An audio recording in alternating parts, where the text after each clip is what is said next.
So next up, we're gonna show some love to these urban explorers, bro. Like, I tip my hat to y'all. I don't see how y'all do it. A lot of y'all be doing it in the dark, random. Well, not all y'all be doing them random places. I know some of that stuff be staged, but some of y'all be doing them in just random places, man, that have these extensive crazy backstories. Nah. You see how I just talked myself out of never going on one again? Like, but I can't lie. Sometimes I be wanting to be present with y'all. So, but anyway, man, we're gonna get into this video, 15 of the creepiest things discovered by urban explorers. All right, let's check it out. Urban explorers love to explore abandoned buildings and spaces that humanity has forgotten. When explaining his passion for urban exploration, Mike Carell said, "One of the things that has always attracted me to abandoned locations is the austere beauty of the neglected or forgotten. The textures, colors, shadows, and lines speak of a life once lived within the confines, and the absence is as empty as it is filled." It's a time they believe the gates of hell have opened and all the ghosts are wandering the earth, especially all the ocean ghosts. So join us as we look at the 15 creepiest things discovered by urban explorers. No, thank you. See what I mean?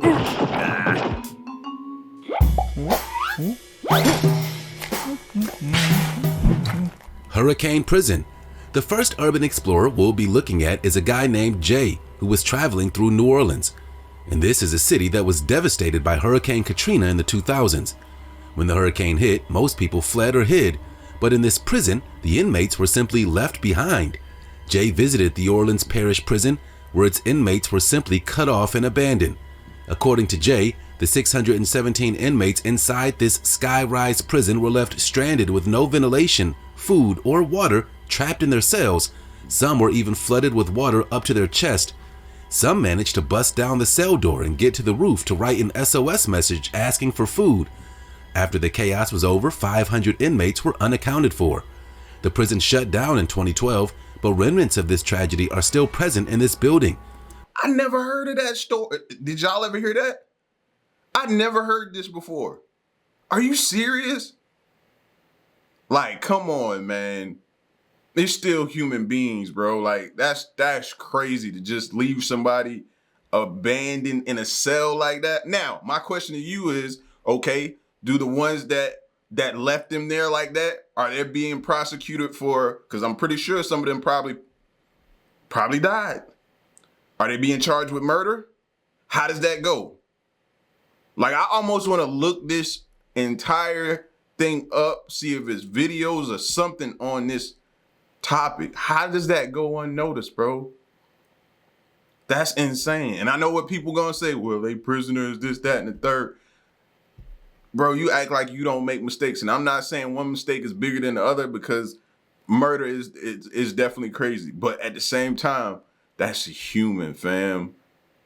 That is insane. I've never heard that before. Prison shut down in 2012, but remnants of this tragedy are still present in this building. For Jay, this prison was an emotional roller coaster.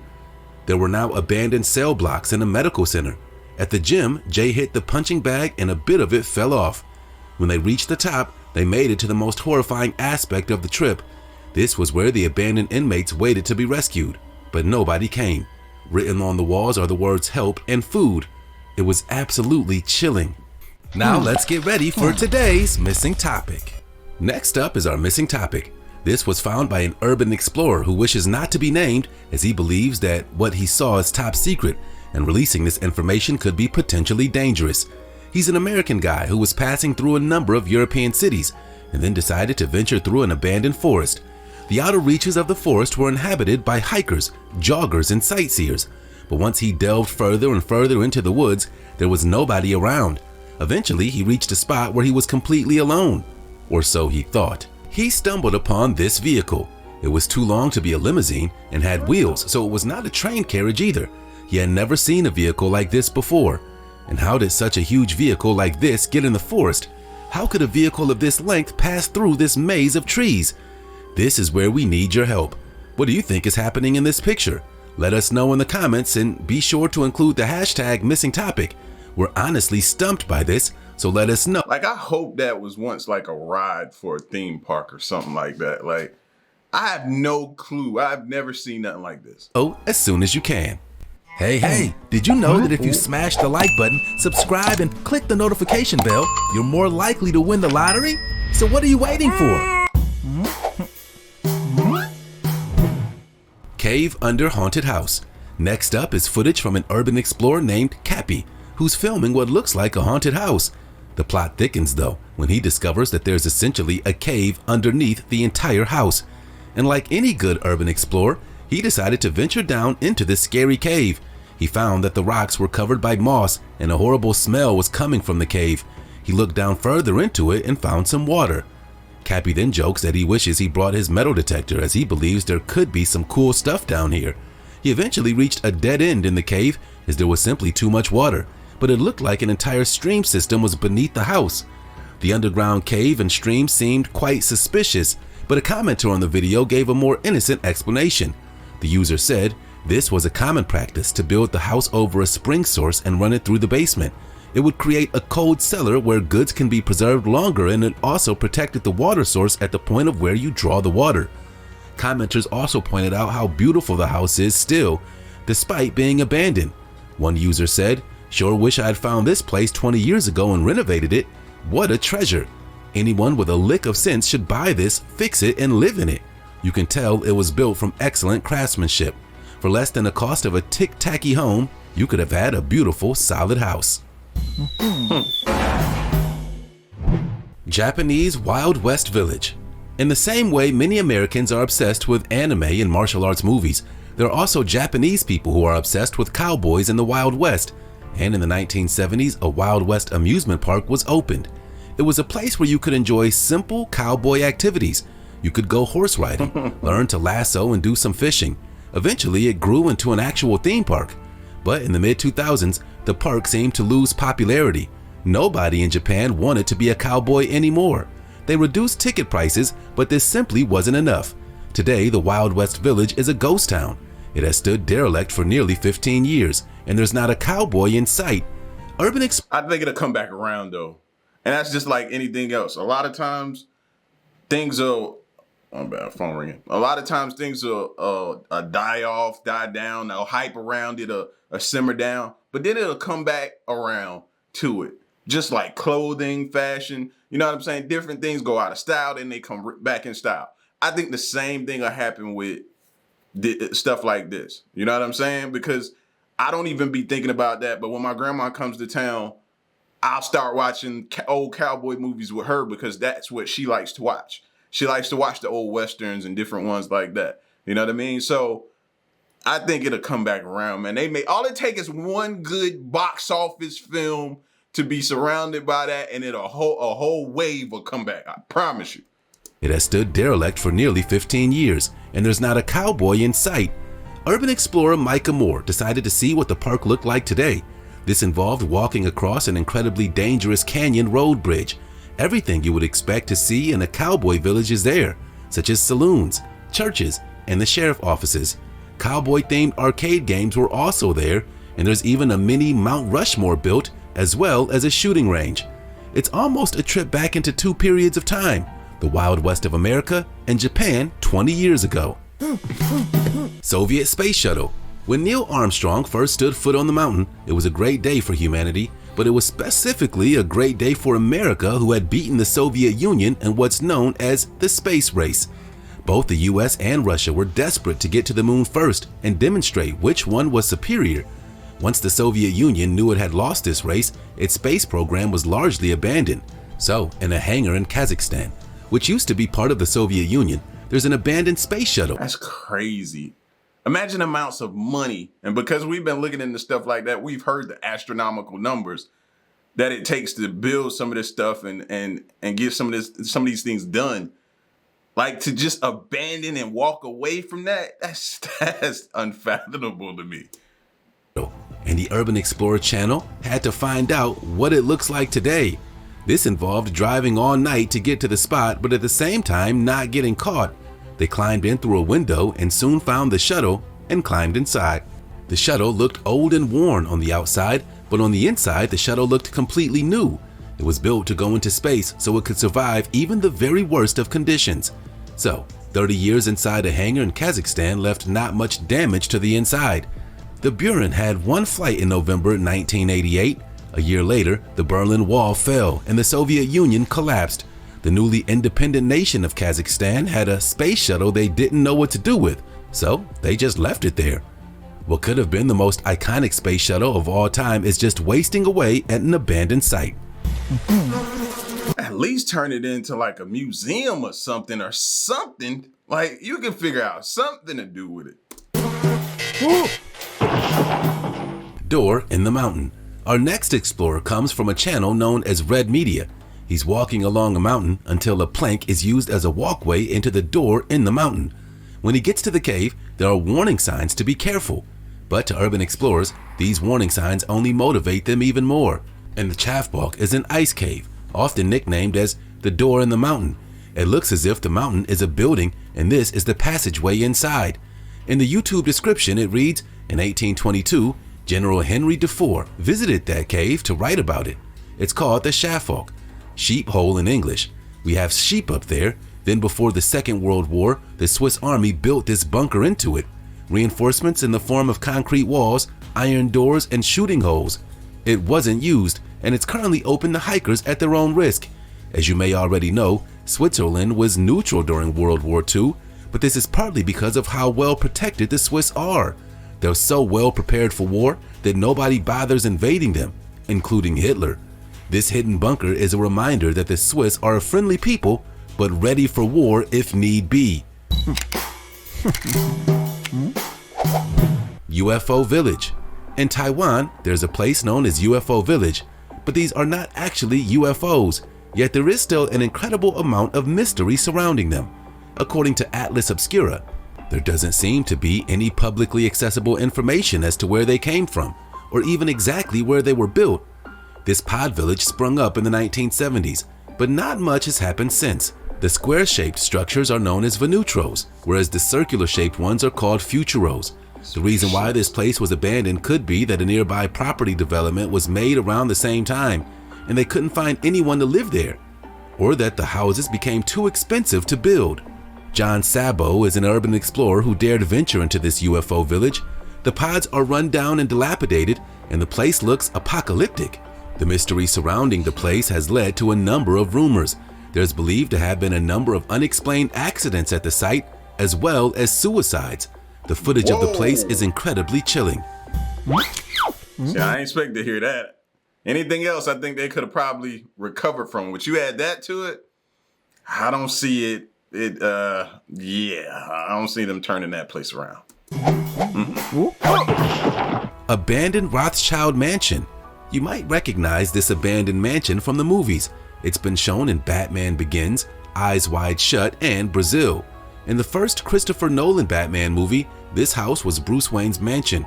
You would think there would be queues of people who would love to live in Batman's mansion, but the house has been abandoned.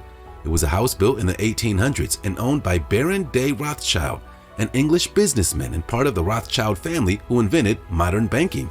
It was this house where precious artworks were also hidden during World War II, particularly valuables from the royal family. The urban explorer Vacant Haven has decided to explore the house.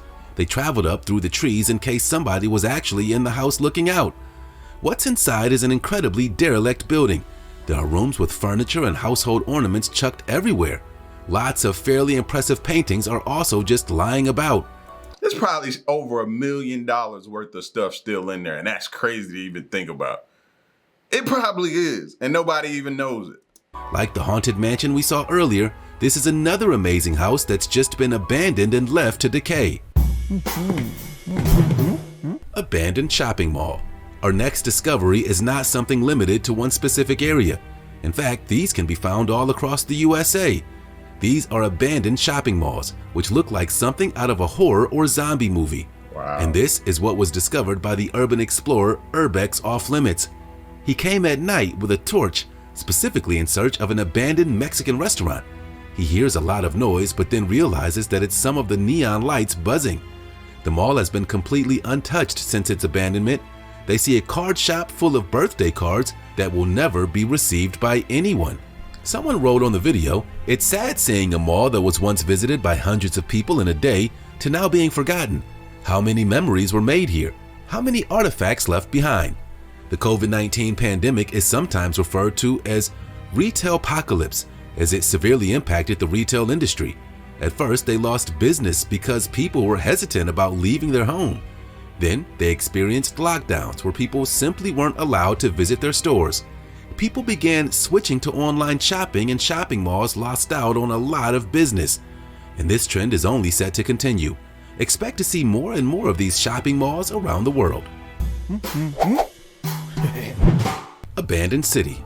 So far, we've seen abandoned houses and even shopping malls, but what about an entire abandoned city? Welcome to Ocean Falls in British Columbia, Canada.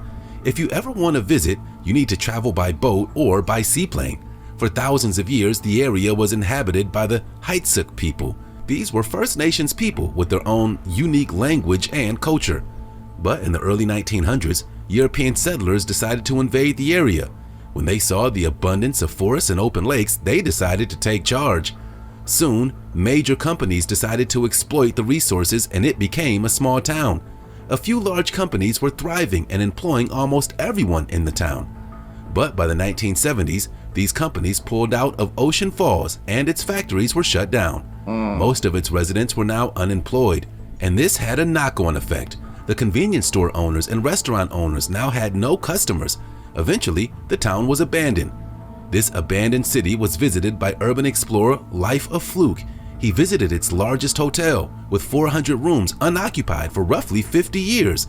See, that's why small towns be opposed for these businesses and different things to come into their town, because they feel like nobody cares really about the town. You come in, you use the people, you make your money, you use the people some more, and then you bounce.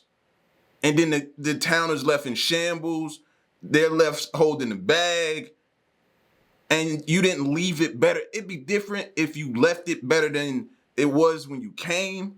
But a lot of times you make it worse than it was before you got there. And that's why a lot of these towns be like, nope, nope, nope, we don't want this. We don't want y'all coming into our town messing things up. At its largest hotel with 400 rooms unoccupied for roughly 50 years. He visited a dance hall where undoubtedly many memories were made. He walked the empty streets full of decaying houses which have grown vegetation and weeds all over them. The video received some fascinating comments, even from people who used to live in this now abandoned town. It's a sad tale of how the town was destroyed in the space of a few decades, yet the original First Nations people lived there peacefully for centuries. The House in the Rock. Deep in the heart of the English Midlands are those forgotten houses. People long ago had converted caves into homes. These former homes are believed to be hundreds of years old and have become covered in vegetation. In the year 1654, John Evelyn was traveling and recorded in his diary that he saw a diverse people who live in rocks and caves. The last person believed to have lived in these dwellings is a man named John Bramwell, who died in 1900. John's great-granddaughter, Angie, wrote in 1979, "I think John lived there for the last 10 years with no other neighbors in the 1890s. The house was on Rock Hill and it's still there. John got married in 1836 and all 10 of his children were born in the Rock House." Urban explorer Adam Mark ventured into one of the homes. There was a main living room full of chairs and fire, and then behind it was a bedroom. These were simple, modest homes. The questions on everyone's mind have been, who owns them? And do they pay any rent or mortgages? The answer is a person named William Hall and owned all of the land, and John paid rent to him. William Hall sold the land in 1910, but only under the condition that they be preserved as a memory to the past. Fairy Tale Shoe House. Our next discovery is also in Britain, but in the Isle of Wight, an island off the south coast. Here's an amazing boot-shaped home which looks like something from a nursery rhyme. The Facebook page Abandoned UK came across this boot and wrote, "This took some finding, but we did it. So after walking through the woods for ages trying to find the boot, we finally saw it at the bottom of a steep cliff. We eventually made it down in one piece, almost like rock climbing at some stages. Apparently, a woman lived in the boot in the 1950s. And of course, this reminded everyone of the nursery rhyme of the little old woman who lives on a shoe. But this is a fairy tale written in That also be like a dope clubhouse for like your kids, you know what I mean? 1794. so this was not the woman who lived in the shoe who it was based upon. After its abandonment, the house became a cool place for kids to play. Underwater prison. Estonia is a small country in Eastern Europe which used to be part of the Soviet Union, and Soviet prisons were not nice places to be. But believe it or not, one of these Soviet prisons is now underwater. The prison was built inside a limestone quarry in the 1940s where the inmates were forced to toll.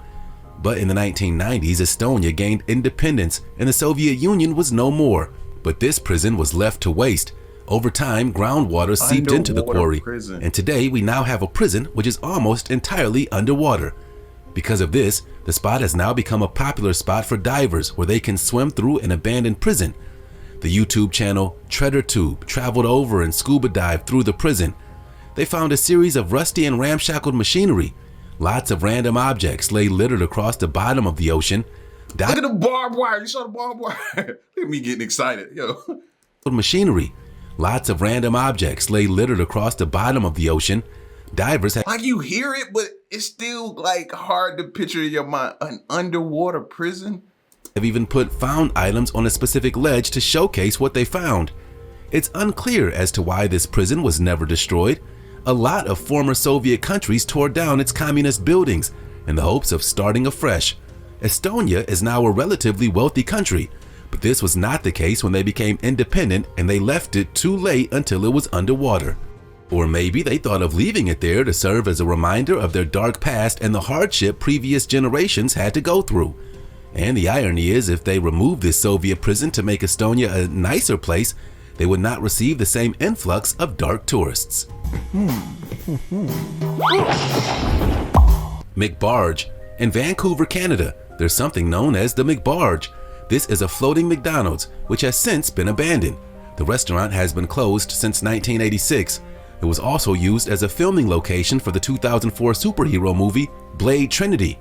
In 2017, an unsuccessful crowdfunding page was set up to help. I didn't expect to hear that or see this. A floating McDonald's. Now, I've seen the floating homes, and although those are quite tempting, I've actually thought about that.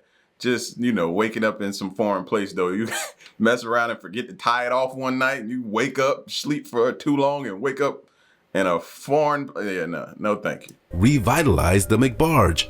If they managed to renovate the entire boat, you'd be stepping inside a McDonald's from the 80s. There are rumors that this boat will soon be renovated and transformed into a floating seafood restaurant, but until then, it will remain the McBarge.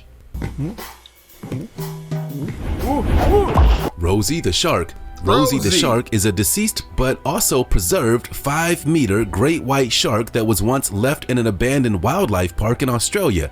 I remember Urban Rosie. explorers Lukey MC visited Rosie up close to see what it was like.